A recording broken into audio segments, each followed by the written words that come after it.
At first take my salam. Assalamu alaikum warahmatullahi wabarakatuh. বন্ধুরা আশা করি আপনারা সবাই অনেক অনেক বেশি ভালো আছেন। আমিও আল্লাহর রহমতে ভালো আছি।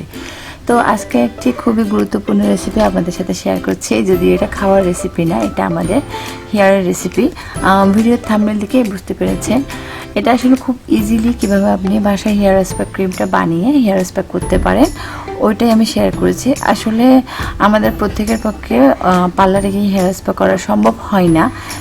তো বাসায় ইজিলি এই হেয়ার স্পা ক্রিমটা আপনি রেডি করে আপনার চুলে অবশ্যই ইউজ করতে পারবেন, খুব ইজিভাবে ইউজ করতে পারবেন। তাই আমি আজকে আমার ভিডিওতে শেয়ার করেছি। আশা করি ভিডিওটা আপনার উপকারে আসবে। তো প্রথমে আমি নর্মাল টেম্পারেচারে থাকা একটা ডিম নিয়ে নিয়েছি।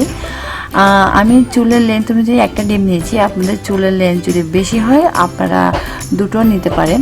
আর দুটো নিলে এখানে যে উপকরণগুলো যতটুকু মেজারমেন্ট ইউজ করব তা আপনাদেরকে ডাবলভাবে ইউজ করতে হবে। তো প্রথমে আমি একটা ডিম দিয়ে দেখিয়ে দিচ্ছি। তো একটা ডিম আমি নিয়ে নিয়েছি, অবশ্যই নর্মাল টেম্পারেচারে হতে হবে ডিমটা। এবার আমি এখানে দিয়ে দিচ্ছি গ্লিসারিন। এখানে আমি হাফ টেবিল স্পুনের মতো গ্লিসারিন দিচ্ছি। আপনারাও এরকম দিবেন। গ্লিসারিন না থাকলে মধু দেওয়া যেতে পারে। গ্লিসারিনের পরিমাণ সামান্য একটু কম বেশি হলে কোনো সমস্যা নাই, কারণ এগুলো সবই আপনার হেয়ারের জন্য অনেক ভালো একটা উপকরণ।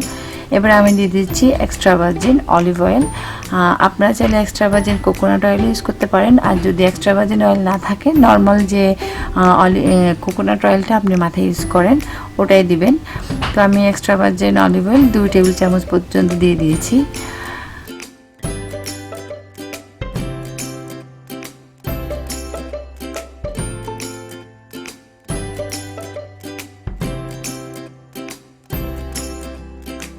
এখন আমি নিয়ে নিয়েছি 1 কাপ দই, টক দই। টক দইটা আসলে আমি সম্পূর্ণ দিব না, এখানে আমি 1/3 কাপের মতো দিব। যেহেতু আমার চুলের লেন্থ অত বেশি, একদম বেশি না, আহামরি বেশি না, তা আমি 1/3 কাপ মতো দিচ্ছি। এখন আমি এখানে সবগুলো উপকরণ একটা একটা করে নিয়ে ফেলেছি। এখন আমি এটাকে ভালো করে মিশিয়ে নিব। মেশাতে একটু সময় লাগবে, যেহেতু এখানে তেল আছে, মিশতে একটু সময় নেবে। তো একটু আস্তে আস্তে ধৈর্য ধরে আস্তে আস্তে করে মিশিয়ে নেবেন। আর স্পা ক্রিম বলার ফাঁকে আরেকটা কথা বলে রাখি, হেয়ার স্পা বলেন বা অন্য যে কোনো ক্রিম মাথায় ইউজ করার আগে চুল অবশ্যই ভালো করে পরিষ্কার করে নিতে হবে। আর হেয়ার স্পা করার পর আপনি অবশ্যই স্টিম নেবেন। দেখুন আমার ক্রিমটা রেডি হয়ে গেছে। এবার আমি মাথার চুলটা পরিষ্কার করে রেখেছি আগে, পরিষ্কার চুলে আমি এটা ইউজ করব।